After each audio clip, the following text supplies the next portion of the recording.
Shalom Bapak Ibu Saudara sekalian, puji Tuhan, kita bertemu kembali di ibadah kita hari ini.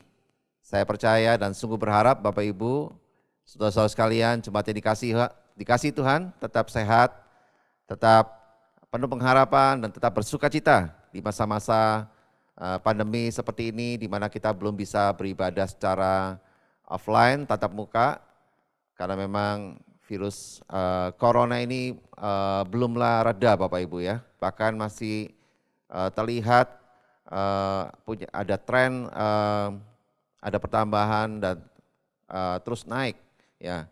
Kita percaya bahwa saat kita mentaati protokol kesehatan yang pemerintah sudah sarankan, biarlah ini menjadi satu pengharapan buat kita untuk kita bisa tetap sehat, kita bisa tetap hidup di dalam pengharapan yang dari Tuhan diberikan buat kita dan juga berkat-berkat Tuhan melimpah buat kita. Puji Tuhan, haleluya. Dan saya sungguh terus mau mengingatkan Bapak Ibu Saudara sekalian untuk bisa terus hidup semakin intim dan kuat, membangun hubungan dengan Tuhan kita, di mana saat kita lebih banyak di rumah dan kita percaya ini menjadikan kualitas rohani kita makin lebih dewasa rohani, ya, lebih makin sungguh-sungguh Bapak Ibu. Kita mau sungguh-sungguh untuk menjadi teladan bagi orang-orang di sekitar kita untuk kita hidup dalam protokol kesehatan yang pemerintah udah sarankan dan berikan buat kita untuk kita ikuti dan kita taati demi kesehatan kita semua. Haleluya. Yang percaya dan setuju berikan tepuk tangan bagi Tuhan kita. Puji Tuhan. Haleluya. Nah, Bapak Ibu Saudara sekalian, hari ini di minggu ketiga ya, di bulan Juni tahun 2021. Sungguh hal yang luar biasa. Bagaimana Tuhan selama sebulan ini kita akan terus membahas tentang Roh Kudus, ya, di mana Roh Kudus adalah pribadi Allah yang ketiga, ya. Kalau Bapak Ibu masih ingat dengan doktrin Tritunggal. Nah, Bapak Ibu Saudara sekalian, khotbah saya hari ini saya beri judul yaitu Kuasa Roh Kudus. Nah, ini dia. Jadi kita akan melihat apa itu kuasa Roh Kudus, bagaimana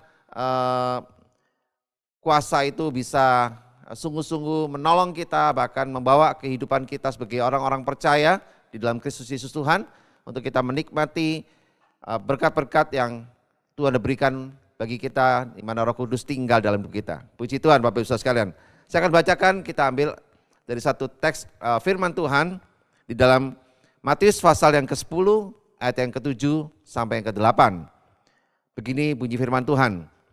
Pergilah dan beritakanlah, kerajaan surga sudah dekat, sembuhkanlah orang sakit, bangkitkanlah orang mati, tahirkanlah orang kusta, usirlah setan-setan, kamu telah memperolehnya dengan cuma-cuma, karena itu berikanlah pula dengan cuma-cuma. Nah, Bapak Ibu Saudara sekalian, ketika Yesus mengutus murid-muridnya, ia memberikan beberapa perintah yang merupakan tugas pelayanan yang harus dilakukan oleh ke-12 muridnya. Dari kedua ayat di atas Bapak Ibu Saudara sekalian, ada 5 isi perintah yang harus dilakukan. Yaitu yang pertama, beritakanlah Injil. Ya. Yang kedua, sembuhkan yang sakit. Ketiga, bangkitkan orang mati. Keempat, tahirkan orang kusta. Dan yang kelima, usir setan. Ya, usir kuasa-kuasa roh jahat. Nah, Tuhan memberikan perintah itu karena Tuhan sendiri telah memberikan teladan terlebih dahulu. Di mana Yesus, kita tahu dia adalah Allah yang sejati, tapi dia juga manusia yang sejati. Ya. Kalau kita baca dalam Filipi pasal yang kedua, ayat yang ke-6 sampai ayat ke-7 dikatakan, demikian bunyi firman Tuhan, yang walaupun dalam rupa Allah, tidak menganggap kesetaraan dengan Allah itu sebagai milik yang harus dipertahankan, melainkan telah mengosongkan dirinya sendiri dan mengambil rupa seorang hamba dan menjadi sama dengan manusia. Nah, garis bawahi Bapak Ibu. Ayat ini jelas menunjukkan bahwa Yesus manusia sejati, tapi dia juga Allah sejati. Ya, kata mengosongkan dirinya di sini adalah kenosis, ya, di mana Tuhan Yesus sungguh-sungguh menunjukkan di sini dia mengambil rupa seorang hamba untuk sungguh-sungguh menunjukkan dan memberikan teladan buat kita selama dia pelayanan di dunia ini. Ketika dia menjadi manusia, Bapak Ibu Saudara sekalian, dalam pelayanannya dia di muka bumi ini, Yesus benar-benar menunjukkan bahwa dia 100% manusia atau kita sebut manusia sejati, ya. Nah, tetapi mengapa dalam sepanjang pelayanannya di muka bumi ini, kita lihat Tuhan Yesus melakukan pelayanannya dengan luar biasa untuk melakukan kelima hal tersebut yang tercatat dalam kitab Matius tadi yang kita baca Bapak Ibu Saudara sekalian, ya. Belum lagi kita lihat bagaimana Yesus melakukan mujizat-mujizat yang lain yang luar biasa yang dilakukannya. Seperti berjalan di atas air, kemudian merubah air menjadi anggur, dan lain sebagainya. Bukankah sepertinya semua itu hanya bisa dilakukan oleh orang yang bukan sembarangan Bapak Ibu, ya. Haruslah manusia yang super spesial Bapak Ibu. Tapi saya mau katakan Yesus bukan Superman yang pura-pura menjadi manusia. Tapi Yesus adalah manusia sejati, manusia 100%, sama seperti kita. Tapi bedanya Yesus tidak berdosa, ya. Nah, itu bedanya Bapak Ibu. Meskipun dia manusia sejati, tapi Yesus adalah manusia yang tidak berdosa. Beda dengan kita adalah manusia yang berdosa, ya. Dari dosa Adam dan Hawa kita ada benih dosa. Tapi kalau Yesus sebagai manusia sejati di sini, selama dia pelayanan di muka bumi, dia tidak ada benih dosa, ya, tidak berdosa. Nah, kalau kita baca lagi di dalam Kisah Para Rasul pasal yang ke-10 ayat yang ke-38, dikatakan yaitu tentang Yesus dari Nazaret, bagaimana Allah mengurapi dia, ya, mengurapi Yesus dengan Roh Kudus dan kuat kuasa. Dia atau Yesus yang berjalan berkeliling sambil berbuat baik dan menyembuhkan semua orang yang dikuasai iblis. Sebab Allah menyertai dia, menyertai Yesus. Nah, saya mau beritahu Bapak Ibu Saudara sekalian bahwa rahasianya kenapa Yesus bisa melakukan pelayanan yang luar biasa, ya, adalah karena manusia Yesus ini sepenuhnya dipenuhi oleh Roh Kudus. Nah, itu rahasianya Bapak Ibu. Roh Kudus yang adalah Allah itu sendiri, dialah yang bekerja dengan kuasa yang tak terbatas di dalam dan melalui diri Yesus. Nah, perhatikan baik-baik itu, ya. Ada Roh Kudus yang berkuasa di dalam Yesus yang sungguh-sungguh melakukan segala perkara yang tak terbatas, ya. Nah, kabar baiknya bagi kita semua adalah ketika kita lahir baru, ya, maka kita waktu menerima Yesus Kristus Tuhan sebagai juru selamat kita, kita juga menerima Roh Kudus yang sama, yaitu Dia Allah Roh Kudus yang tinggal di dalam kita, ya. Jadi saat kita terima Yesus, saat itu juga berbarengan kita langsung terima Roh Kudus dalam hidup kita, ya. Dan ketika kita dibaptis oleh Roh Kudus, maka dia akan memperlengkapi kita, ya, memenuhi kita dengan kuasa dan pengurapannya, ya. Saat kita dibaptis Roh Kudus, saat kita dipenuhi Roh Kudus, kita mengalami kuasa dan pengurapan dari Roh Kudus yang luar biasa. Sehingga dengan demikian kita semestinya juga punya potensi yang sama untuk berjalan dan hidup sama seperti ketika Yesus hidup dan melayani banyak orang di muka bumi ini. Nah, itu hal yang kita mesti sadari Bapak Ibu. Harusnya kehidupan orang percaya, orang Kristen, orang yang di dalam Tuhan, dia memiliki potensi yang sama, bisa hidup sama seperti Yesus ketika hidup di muka bumi ini. Karena Yesus hidup di muka bumi ini, dia adalah hidup dengan kondisi kehidupan manusia sejati, ya, manusia 100%.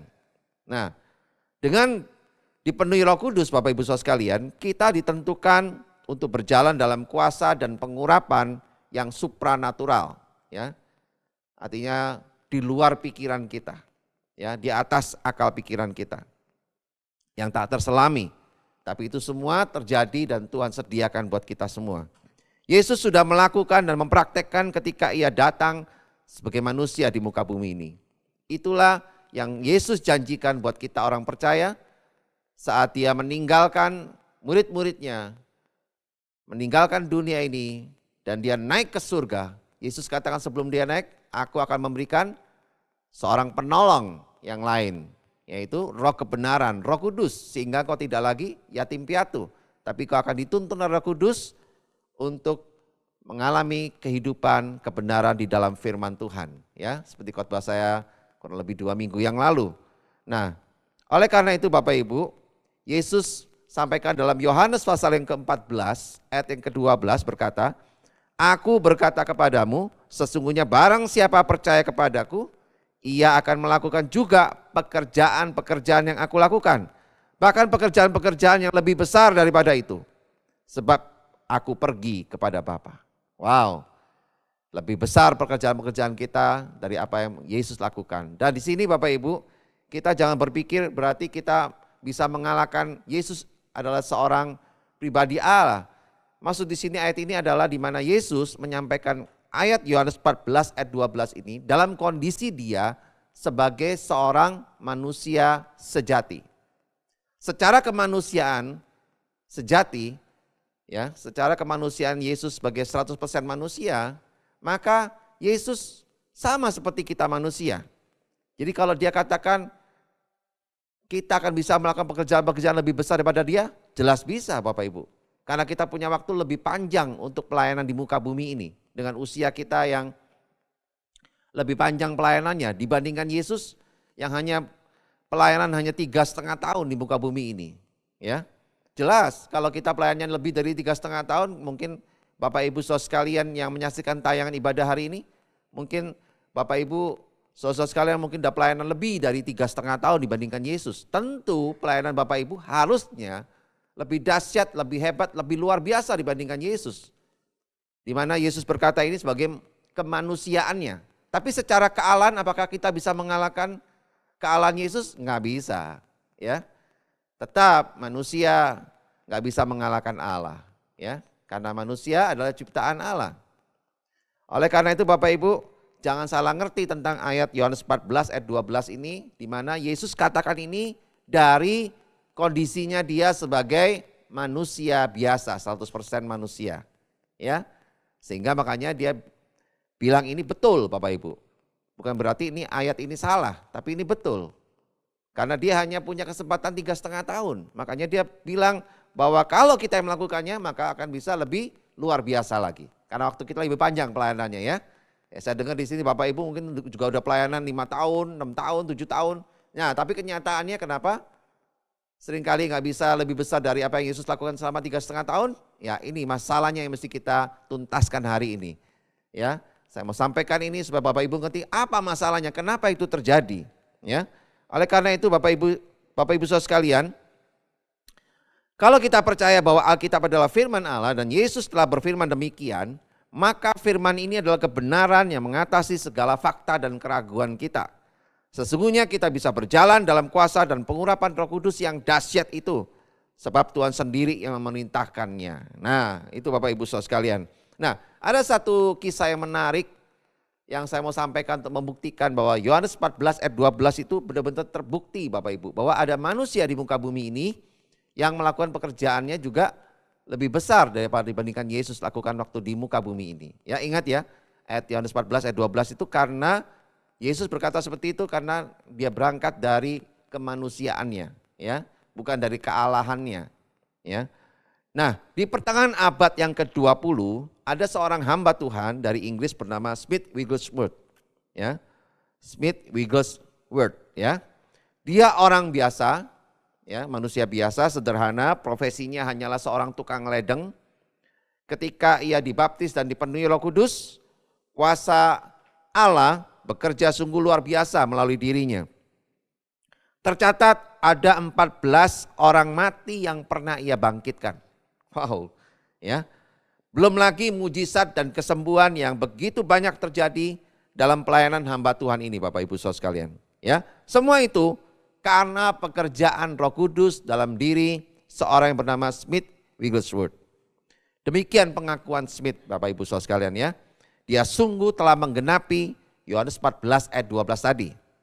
Nah, sebab Yesus sendiri dalam pelayanannya yang hanya 3,5 tahun, ya 3 tahun lebih, atau 3,5 tahun lah kurang lebih, pernah membangkitkan 3 orang mati. Karena waktunya terbatas, hanya 3,5 tahun sudah bangkitkan 3 orang mati. Nah coba saya mau tanya Bapak Ibu Saudara sekalian di rumah. Saudara udah pelayanan mungkin 5 tahun, 6 tahun, udah bangkitkan berapa orang mati Bapak Ibu?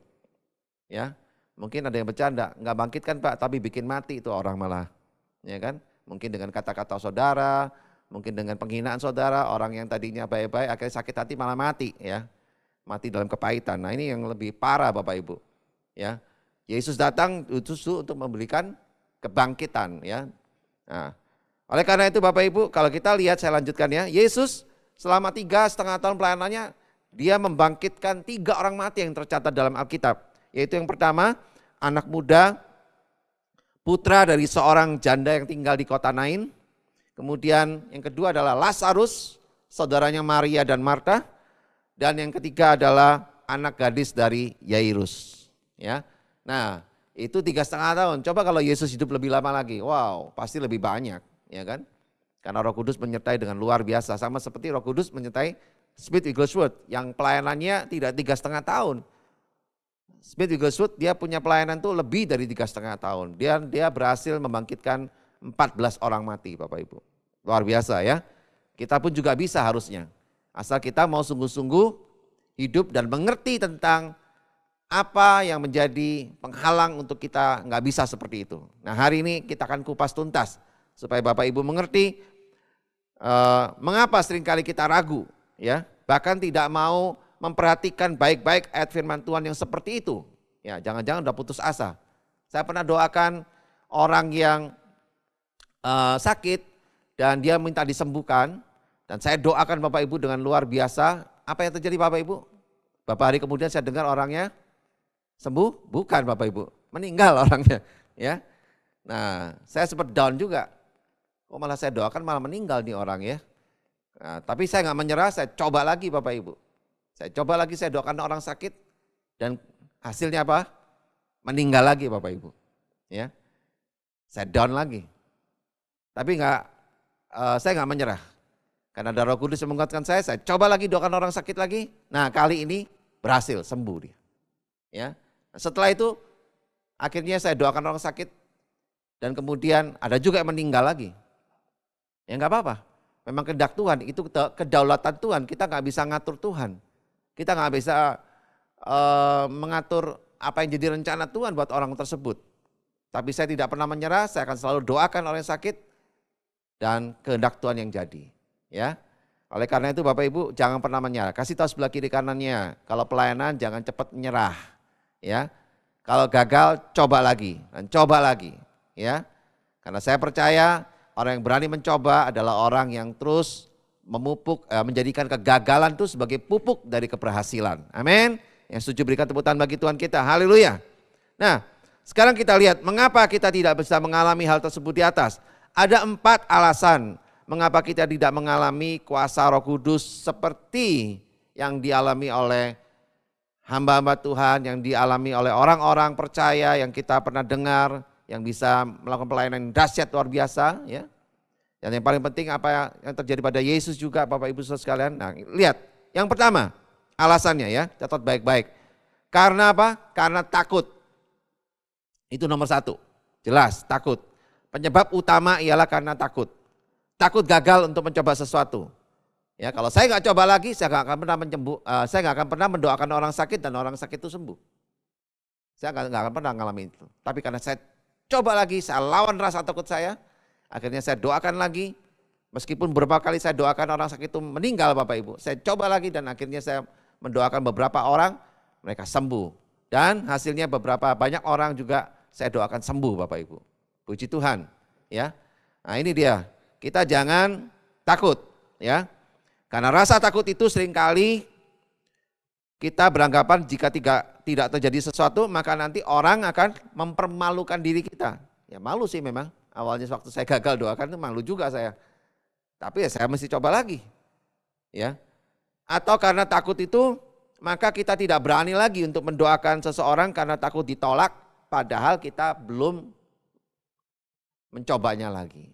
Nah, kasih tahu sebelah kiri kanannya, makanya jangan takut, doakan lagi, coba lagi.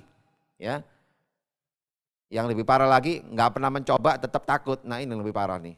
Ya, rasanya setan sama dia lebih takutan dia dibandingkan setan nih. Ya kan? Nah, oleh karena itu Bapak Ibu Saudara sekalian, mari kita jangan takut. Coba lagi kalau gagal. Amin. Haleluya. Yang percaya berikan tepuk tangan bagi Tuhan kita. Puji Tuhan. Luar biasa. Yang kedua, saya akan terus memotivasi Bapak Ibu Saudara sekalian dengan dasar firman Tuhan ini. Ya, ini bukan PHP buat Bapak Ibu, tapi ini firman Tuhan yang sampaikan buat kita semua. Yang kedua, alasannya kenapa? Karena kurang percaya. Ya, di luar sana ada begitu banyak orang Kristen yang berjalan dalam keraguan akan terjadinya kuasa Tuhan dalam hidupnya. Dan mereka selalu bersembunyi dalam berbagai macam-macam alasan untuk mengkompromikan ketidakpercayaan mereka. Dan lebih buruk lagi, orang-orang yang tidak percaya itu biasanya menularkan ketakutannya dan ketidakpercayaannya itu kepada orang Kristen lainnya. Nah, ini dia, hati-hati ya, hati-hati ya. Biasanya apa ya? Kenapa saya bisa ngomong seperti ini? Kadang-kadang suka muncul kalimat Bapak Ibu, mungkin yang sering kita dengar ya, yang menularkan ketakutan dan keraguan-raguan. Seperti ini Bapak Ibu contohnya. Udah jangan maksa Tuhan ya. Mungkin memang kehendak Tuhan untuk orang tersebut mengalami sakit penyakit. Nah, ini contohnya ya. Pernah kan dengar kayak gitu? Nah, itu menularkan, menebarkan ketakutan dan keraguan Bapak Ibu. Yang kedua, saya kasih contoh lagi ya. Supaya lebih pas. Biasanya ada orang ngomong gini, itu semua memang diizinkan oleh Yang Maha Kuasa. Ya, tidak ada yang salah dengan sakit penyakit, itu semua Tuhan pakai untuk berbicara dan mendewasakan orang tersebut. Nah, kadang-kadang kalimat ini memang terlihat alkitabiah, tapi sebenarnya ada pesan menularkan ketakutan dan keraguan untuk kita mendoakan orang, ya. Orang yang sakit khususnya kan. Nah, jadi Bapak Ibu Saudara sekalian, itulah alasan-alasan yang dibuat oleh orang-orang yang mungkin memang pernah mendoakan orang sakit, tapi ketika pertama kali mereka mendoakan, mereka tidak melihat mujizat yang terjadi, sehingga muncullah ketidakpercayaan. Padahal yang perlu kita lakukan adalah kita harus terus mencobanya lagi. Dengan penuh iman dan keberanian, pasti mujizat terjadi. Amin. Yang setuju berikan tepuk tangan bagi Tuhan kita. Haleluya. Puji Tuhan Bapak Ibu. Yang ketiga alasannya kenapa kita nggak ngalami kuasa Roh Kudus, yaitu terintimidasi oleh diri sendiri. Ya, kita seringkali menjadi tidak yakin bahwa kuasa Tuhan pasti terjadi karena kita sendiri merasa nggak layak dan merasa nggak pantas untuk mengalaminya. Penyebabnya tentu kita tahu semua, yaitu apa? Dosa kita. Dan kesalahan-kesalahan kita lakukan di hadapan Tuhan yang belum kita bereskan. Ya, oleh karena itu Bapak Ibu Saudara sekalian, makanya hati nurani kita selalu menuduh kita. Ya, dan iblis menggunakan waktu-waktu ini untuk mengintimidasi kita. Ya, kita diintimidasi sama iblis. Ya, oleh sebab itu Bapak Ibu Saudara sekalian, mari kita buang dan tanggalkan.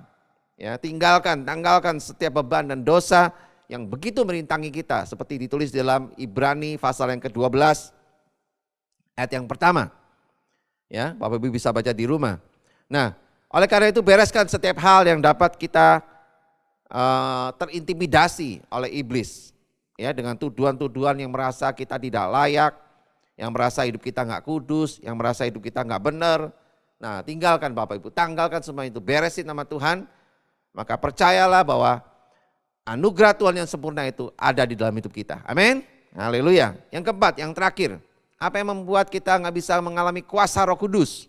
Ya, yang keempat karena kita tidak mau melayani Tuhan. Ya, nggak ada kemauan untuk melayani Tuhan. Maunya hidup buat hidup sendiri saja. Ya. Nah, satu hal yang pasti ialah bahwa kuasa Allah itu dinyatakan justru untuk mempermuliakan dirinya. Ketika umat Tuhan mau dipakai untuk kemuliaannya, barulah kuasanya dinyatakan. Jadi kuasa Allah itu hanya bekerja ketika kita sedang melayani Dia dan kerajaannya. Kita tidak akan pernah melihat kuasanya dinyatakan kalau kita hanya berdiam diri saja. Nah, perhatikan baik-baik Bapak Ibu. Atau hanya puas menjadi jemaat yang setia dan hanya jadi penonton dalam pertandingan iman ini. Kita harusnya turun ke gelanggang pertandingan. Jangan jadi penonton. Kita harus jadi pemain-pemain yang mau dipimpin oleh Tuhan dan Roh-Nya yang kudus. Maka dengan sendirinya kita akan bisa membuktikan janji firman Tuhan itu dalam hidup kita, bahwa Yesus akan meneguhkan dengan tanda-tanda heran dan mujizatnya. Amin. Haleluya. Yang setuju berikan tepuk tangan bagi Tuhan kita. Wow, puji Tuhan. Nah, begitulah Bapak Ibu, seharusnya kehidupan orang percaya, orang Kristen yang dipenuhi dengan Roh Kudus. Kita tahu bahwa Roh Kudus dalam diri kita adalah pribadi Allah yang ketiga, yang tinggal dalam hidup kita, bukan di luar kita Bapak Ibu. Oleh karena itu jangan sia-siakan. Lakukan karya Roh Kudus dengan antusias, dengan penuh kesadaran yang tinggi bahwa kita hidup melakukannya karena kasih Tuhan yang luar biasa, ya. Puji Tuhan. Oleh karena itu Bapak Ibu saudara sekalian, mari kita mau sungguh-sungguh hidup dalam kehendak Tuhan yang sempurna ini untuk bisa kita mengalami kuasa Tuhan. Yaitu tadi 4 alasan yang saya sampaikan, jangan lupa Bapak Ibu. Yang pertama apa tadi? Ya, takut, jangan takut Bapak Ibu. Ya, alasan pertama seringkali orang takut. Ya, yang kedua apa? Yang kedua kita kurang percaya. Nah, tinggalkan Bapak Ibu. Mesti jadi orang yang percaya sungguh-sungguh. Yang keempat, yaitu terintimidasi oleh diri sendiri. Bereskan dosa dan kesalahan kita di hadapan Tuhan, maka kita akan menjadi orang-orang yang bisa melakukannya dengan penuh antusias dan dengan hati nurani yang murni. Yang keempat, tidak mau melayani Tuhan, tinggalkan model hidup seperti ini. Mau sampai kapan kita hidup untuk melayani diri kita sendiri, melayani orang-orang sekitar kita sendiri, tapi nggak mau melayani Tuhan, ya? Hanya jadi penonton, cari duit terus. Ya memang kita butuh duit, tapi jangan jadikan duit sebagai tuan kita, ya. Jadikan Tuhan sebagai penuntun hidup kita. Oleh karena itu Bapak Ibu saudara sekalian, pikirkanlah perkara-perkara yang kekal, maka hidupmu akan bahagia bukan hanya di dunia, tapi sampai nanti di Yerusalem yang baru. Haleluya. Puji Tuhan, mari kita datang di hadapan Tuhan. Kita percaya bahwa hari ini, biarlah setiap kita mengalami Tuhan, untuk kita mengerti akan kuasa Roh Kudus itu, sungguh bekerja dan mendatangkan anugerah, serta mujizat-mujizatnya terjadi dalam hidup kita. Puji Tuhan. Terima kasih Bapak. Mari kita berdoa. Bapak, kami bersyukur Tuhan untuk firman-Mu hari ini yang menguatkan kami, yang menjadikan kami memiliki kehidupan yang mengikuti rencana dan kehendak-Mu. Sehingga penebusan-Mu Tuhan, keselamatan-Mu dalam hidup kami, Roh Kudus dalam hidup kami, sungguh bisa berkarya, tidak diam, tidak pasif, tapi sungguh aktif. Kami melakukan hal-hal di mana Tuhan memimpin kami untuk kami bisa menjadi berkat bagi banyak orang lewat pelayanan kami, di mana kami bisa melakukan hal-hal yang mendatangkan kerajaan Allah dalam kehidupan kami bagi banyak orang. Kami bersyukur Engkau Tuhan Yesus yang selalu memberkati hidup kami, tapi kami percaya biar berkat-berkat yang Kau berikan, baik berkat materi, berkat rohani, berkat jasmani, biarlah kami semua Tuhan, tidak kami gunakan untuk diri kami sendiri, tapi kami bisa lakukan Tuhan, untuk kami bisa memberitakan kerajaan Allah bagi banyak orang. Kami gak mau berdiam diri Tuhan, kami gak mau hanya menjadi penonton, tapi kami mau sungguh-sungguh turun ke gelanggang pertandingan untuk melakukan pekerjaan-pekerjaan Allah dalam kehidupan kami. Dan kami percaya apa yang kami lakukan akan mendatangkan kerajaan-Mu Tuhan di dalam setiap kehidupan kami, dalam setiap kehidupan orang-orang yang kami layani Tuhan. Terima kasih Bapa. Biarlah berkat-Mu dinyatakan, firman-Mu ini dimeteraikan, itu tentang kuasa Roh Kudus ini, biar terjadi dalam setiap kehidupan jemaat-Mu di Gereja Ekos Bogor dan juga di seluruh jemaat yang menyaksikan tayangan ini, biar mereka juga bisa mempraktekkan kuasa Roh Kudus sehingga mereka boleh menjadi saksi-saksi Kristus yang nyata dan memenangkan banyak jiwa dan memuridkan banyak orang lagi Tuhan. Terima kasih Tuhan Yesus. Terima kasih Bapa. Segala kemuliaan hanya bagi nama Tuhan Yesus. Di dalam nama Tuhan Yesus kami bisa berdoa, kami bisa mengucap syukur. Haleluya. Amin. Puji Tuhan. Tuhan Yesus memberkati.